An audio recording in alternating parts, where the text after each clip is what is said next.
बकरी आँख गौर से आँख फुले फुल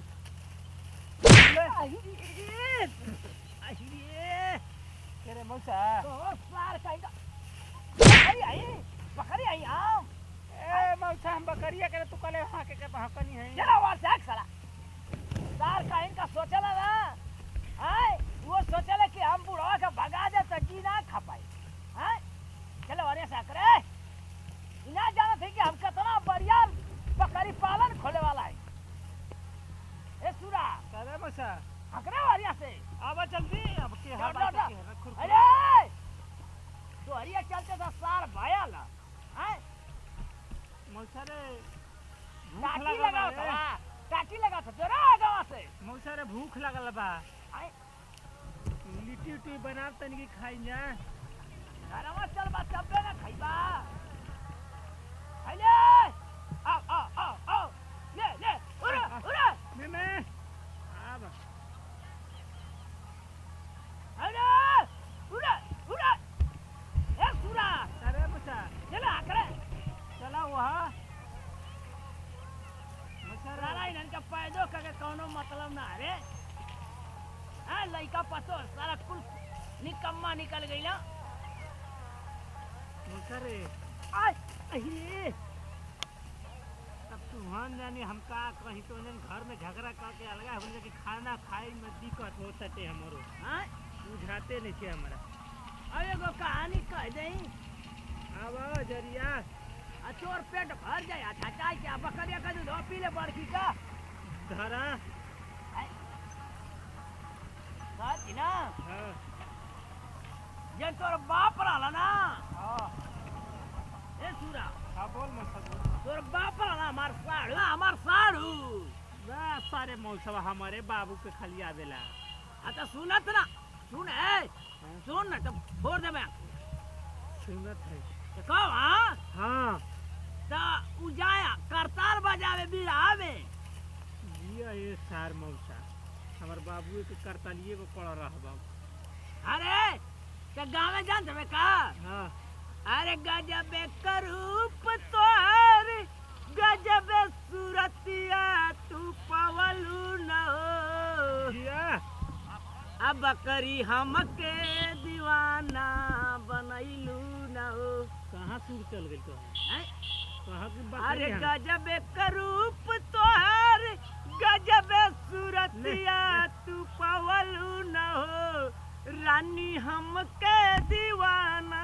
बनैलू न हो रानी हमके बकरी चरौनी ना हो बेटा भरल की ना ये कर तो अरे हमार पेट कहां से भरा हैं मौसा रे एगो हम कहनी कहीं हां एगो राजा रहा हां एगो रानी रहा हां दोनों मर अरे, गइल अरे, हैं? दोनों मर गइल खत्म कहानी हो गई हट। अब तो ओकर लागी कहां सार मर गइल रानिया बचल रहे तो हरमाई मर गई एगो और कहानी कही रे मौसा हां एगो बुधवा रहे हां ओकर दूधू को पता नहीं रही सा हां समझत हबे हां तू सोचलस ना हां अरे अरे चल यार भागत की तरह देखिए दूसरा कोई खेतवा में नहीं तब झगड़ा कर लिया सा अरे ले हे मौसा हैं? ए सूरा कहा अकरा जावर के भगाली सब डर लागत है कि हर कोई दिशा ए काहे हमारी बकरियन में मिला होता हो अपन हड़िया अकरे बापा कुल मिल गए तना ची नहीं रे सूरवा ये तेरा अरे सार कई बोले दौड़ सीधे दौड़ एकदम दौड़ स्पीड हर भाई तो हां खा दौड़ सीधे सीधे चला सीधे चला हां फुल आजा मुनुआ हे मौसा आराम करे छी बकरी खूब चलानी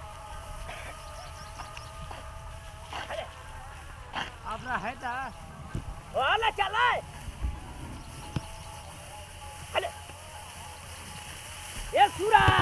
अरे मौसा अरे छोड़ी देता नहीं रहू पढ़ाई ए बचावा अच्छा रे बोल बकरी चरावा ए बचवा। अरे छोड़ी दे तनी रहू पढ़ाई ए बचवा। अले बदुगो बकरी जियाई ए बचवा। ए भैया कौन का सा कहिरा रे? अरे अरे अरे अरे ये जो चारा लग रहा है लाशा लगा के सटा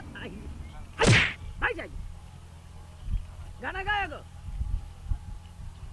पूरा डिजाइन का गाना गाओ। दुल्हन रहे बीमार निरहुआ सटल रहे वही घरे में खाला नहाला को कोई से नहीं ले जा। हमके का देख के गाओ तू ही ना पहले निरहुआ न रहे इसे ना तो अलगा कर ले। आइले आइले आइले रे कौन एक बकरी है रे? हां क्या अरे ए अरे काहे का हमारी बकरिया का आका થઈ रहा है? कहो बात गई तो फट गई गाय हमारे खेत में लेके जात हो। तो फट गई तो हमारे नाव से खेतवा ना और ना से खेतवा हां तू पैसा देत हो बोझ देते के हां तो से काले देख के हां काहे से घुसा उला तू हमारे खेत में अपने खेत में जाओ ना हिस्सा लग गई बना तो अपने में लेके चला। ए हम तो से ना बोला था जो हम यहाँ से ऐसे नहीं बोला ठीक बा कैसे ना काहे नहीं अपने में रखा था क्या हमारा में ना शहर में भाई पहले मौसे के न रहे खेतरा आज तो बोलने कराना सुअर कहीं एक एक सुअर बनाईली अरे तो दोनों सुअर बड़ा हमारे खेत में काहे लेके चला? तोर माई सुअर तू हर माई तू अहिरे माई पे जीवा हां माई पे जीवा अजी मत मार रे गुड़ अरे गोड़ पड़ गई यार बार भी दे जो गोद दे वाला ठिया से अबे अब के लगिया से बस का तू हरी खेतवा का आके हमारा ही हो ये रुक कैसे घुसले रे मुंह ना तो आई ए तू मुंगना रे तोर खानदान मुंगना तू चट्टी तोर माई चट्टी तो रखिया बस गइल बा रे चश्मा तोरे अखिया फूट जा तोर माई का अखिया फूट जा अरे सिर निकल जा हां तोर माई का तोरे कोन फूट जा रे हमारे खेतवा में घुसले मौसा रे सुने और कुत्ता बुढ़वा अरे तू कुत्ता और कुटने कानी के ये मरी उखड़ नहीं जाता ए भगवान काहे ने उठाई के लेके चल जात है के अच्छा बकरी चरावे में का दुख बा भौजी पहले बताओ। मत कमात रह खाई खात रह लेवे देवता तचिया उसरे कहे अपने खेत में लेके चल तोर मर्दा त हमारा पेंशनिया लेके तो के टिकुली खाने आईना खार दे तो के ठलाली लेवे वही से हल्का भइल बा। हां कुल इतना बढ़िया से कमा ले मौगवा कमा ले काहे न कमाई रे? अरे हमारी लड़का के तुम मेहर बस बना देली हां एगो अनर लेके घूमे ने ओने अल्लाह हमारा हमारा दिल जान देख ले तो सा खूब सुंदर देख रे एरोप्लेन करबे करी बियाह में पूरा एरोप्लेन से लेके जाइबे के खरीद ले तो वो ज्यादा बा हैं एगो साइकिलियो खरीद घबरा मत खपाची खरदाई खपाची अपाची बोला जा सार की खपाची बोला जा अपाची हां अपाची देख लिए निकल पहले हमने खेत तोरी से सुंदर दुल्ही लेके आई पूरा एरिया देखी पूरा फीदा हो जाई हां ले तू बा कहीं कैसन घर में तू रे तू का लगा बड़ू है सुअर कहीं के तू सुआ तू भाई तोर माई पाड़ी तोर माई करती ए बतिया काहे के बस हिला दे तू हर झटवन अरे हो गल तेरे अरे तू बस कबर नहीं करा चियारी चुड़ाई निया डाई निया करे अरे हो गल भाई छोट बतिया अरे भइल है का जल्दी अरे भाई अरे भइल है का अरे हो गल सुनो नहीं भइल है का भइल है का भइल है बोला गरिया का भइल गरिया का भइल हो अरे हो गल भइल अरे बति अरे भागा भागा ए भरा ए हो गई हो जाएगा भइल है का कैसा घरवा ताला मार के चले ले या चिल्ला तो हुआना मती हम खुनिया को कहीं गाड़ी दे बक्कर अरे जाए तो तोहर ससुर न हवा हमर बापन हवा ना करम हमार कुछ नहीं तू एरोप्लेन किन हो है ना बहना तो हमसे तो सेका ले देख रे अलगा हो गेला त अलगा हो गेला है ना कैसन एरोप्लेन किनबो हम किना में सुरा के बैठा के बियाह करब पा बियाह करब हां ए सुरवा सुनबे रे हां मारे लगी हां नहीं है ना तो हां तो बचा के रखिए पप्पू के के तना भवकत हो तोहरा में एरोप्लेन जैसे से बाराती में तोहरा के तना भवकत हो क्या है कितना भभकत हवा पूरा सूरज चांदनी यार बाप करा ये जब पैदा भल तब पूरा ये जोर भयल एक सहूर सी कपड़ा है बाद में एरोप्लेन चलाइए ए अरे अरे बुरकू पाना क्या रे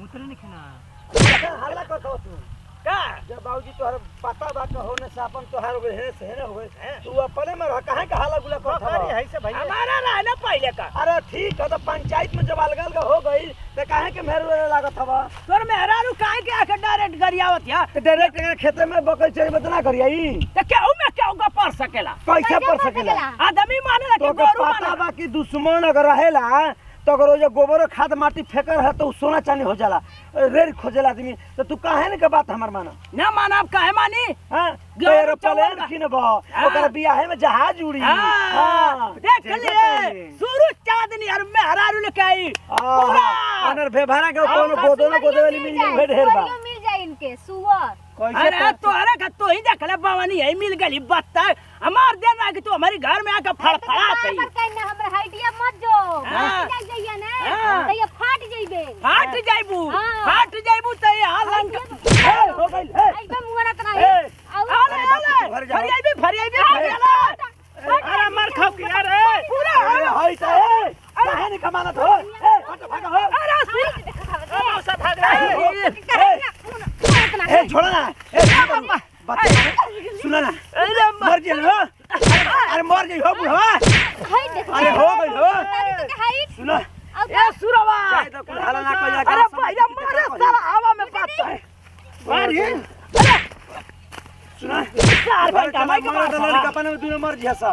देखाबे मर जिया सा लड़के अबे मर जिया सा चल मरियो ना ये तय लगी हम आती हो दूध भात खाई जब अलगा बिया बात अलगा बिया व्यवस्था तो अरे जा रखा एक में आवेला प्लान मत करो हम खुद आना 22 बकरी खरीद के जी लब जा हां जियो जा हां जियो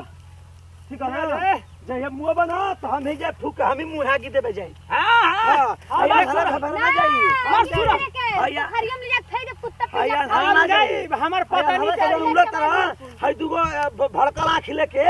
एगो कान बहिर लेके कहानी खत्म है का सुरवा जाई सुरवा बजाई तू मत या बेटा हमके आग लगा जा बुझा त बड़का जयमाल होयो करे में चलो हो तिलकवा में चल हां तिलक मिली बार थरिया खाईती अरे हां चल भाई चल छोड़ अरे हो गई मीट मछली खाई है चल जरा सुरा हवा में मत कर ए मौसा रे बहुत बजा कर दिया रे बड़ी रे कौना का लाई के ओकर माई का खाई का तू फायदा नहीं रहता तो देखे कोई रहे मौसवा साथ से बड़ा से देखा जाला कि नीचवा से देखा जाला तो का देखते ही में देखई में तो के हुड़ देती है मार खूबा बाप रे बाप मारत या तूफान नहीं है अरे उहो तूफान देवा बकरिया है नहीं से दूसरे खेता में तो फिर उहो पीटे लगी सब चला जल्दी कहां गइले देखो देखो नहीं तो मारे लगे एकर प्लानिंग हम मोबाइल के चक्कर में चल चल मौसा एक काम करना गणसा पजा के हां राती का सार का सुतले में ठीक है? है हां मौसा तोरा के ना काटब सुतला में उनका काट दे भलो सा सार का इनका लइकवा के नहीं हां का कुछ शांत हो गेले का बतकिया करे अच्छा हम बौनी हो जी हां ठीक ठीक ठीक बार उलाट के आज रात में पूरा मर्डर होके के चाहिए पूरा धुआं धुआं है चल मौसा बकरिया देख रे के हां देख रे नमस्ते प्रणाम। आप लोगों ने देखा हमारे वीडियो में कि क्या क्या हुआ, तो आप लोग ऐसी गलती ना करें देख के, क्योंकि खेत में ना कोई बोया गया है ना कोई चीज़ नुकसान हुआ है तो हम क्यों मारे, किसी को क्यों डांटे। हर जानवर चीज़ जब ना वो बोल सकता है ना जान सकता है कि किसका खेत है किसका नहीं है,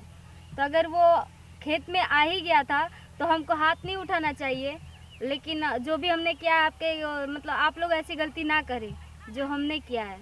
क्योंकि बंटवारा हर घर में होता है, तो इसका मतलब ये नहीं कि हम लोग खुद से बंटवारा कर ले। ये गलती आप लोग ना करें। बंटवारा होता है और फैमिली होती है, तो फैमिली से विवाद करना बहुत बुरी बात है। तो आज के लिए इतना ही। नमस्ते प्रणाम।